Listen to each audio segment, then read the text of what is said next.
ଛାତ ଢଳେଇ ପୂର୍ବରୁ ସଟରିଂ ଠିକ୍ ଭାବରେ ନହେଲେ କଂକ୍ରିଟ ଢାଳିବା ପରେ ପ୍ରୋବ୍ଲେମ ହେଲେ ଆଉ ସହଜରେ କରେକ୍ସନ କରିହେବ ନାହିଁ। ଆଜି ଦେଖିବା ସ୍ଲାବ୍ ସଟରିଂରେ କେଉଁ କେଉଁ ଜିନିଷ ଚେକ୍ କରିବା ନିହାତି ଦରକାର, ଯାହାଦ୍ୱାରା ଛାତ କେବେ ବି କୋଲାପ୍ସ କରିବ ନାହିଁ, ବର୍ଷ ବର୍ଷ ଧରି ଷ୍ଟ୍ରଙ୍ଗ ହେଇକି ରହିବ। ସଟରିଂ ଲେବୁଲ ଠିକ୍ ଅଛି କି ନାହିଁ ଚେକ୍ କରନ୍ତୁ। ପ୍ଲାଇଉଡକୁ ପ୍ରପର ଲେବୁଲରେ ରଖନ୍ତୁ, ସବୁବେଳେ ପ୍ଲାଏରେ ହିଁ ସଟରିଂ କରନ୍ତୁ। କିଛି ଜାଗାରେ ପଟାରେ ମଧ୍ୟ ସ୍ଲାବ୍ ସଟରିଂ କରି ଢଳେଇ କରନ୍ତି, ସେଥିରେ ଟାଇମ ଅଧିକ ଲାଗିବା ସହ ଛାତର ଫିନିସିଂ ଟିକେ ଭଲ ଆସେ। ଗୋଟେ ପ୍ଲାଏରୁ ଅନ୍ୟ ପ୍ଲାଏ ମଧ୍ୟରେ ଯେମିତି ଜମା ବି ଗ୍ୟାପ୍ ନ ରହେ, ଯଦି ଟିକେ ବି ଗ୍ୟାପ୍ ରୁହେ ତାକୁ ତୁରନ୍ତ ସ୍ଲାବ୍ ଟେପ୍ ଲଗାଇ ଫିଲ୍ କରିଦିଅନ୍ତୁ, ଯାହାଦ୍ୱାରା କଂକ୍ରିଟ ତଳକୁ ଖସିବ ନାହିଁ।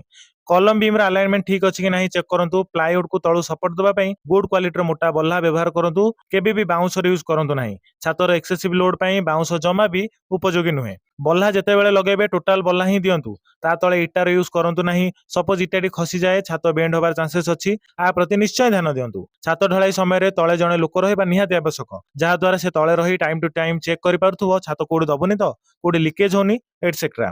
ଆମର ଉଦ୍ଦେଶ୍ୟ କେବଳ କନଷ୍ଟ୍ରକ୍ସନ କରିବା ନୁହେଁ, ଲୋକଙ୍କୁ କନଷ୍ଟ୍ରକ୍ସନ ବିଷୟରେ ସଠିକ୍ ଇନଫରମେସନ ଦେଇ ରାଇଟ୍ ଡିସିସନ ନେବାରେ ହେଲ୍ପ କରିବା। ଭିଡିଓଟି ୟୁଜଫୁଲ ଲାଗିଲେ ସେୟାର କରିବେ। ରହିଲି, ଜୟ ଜଗନ୍ନାଥ।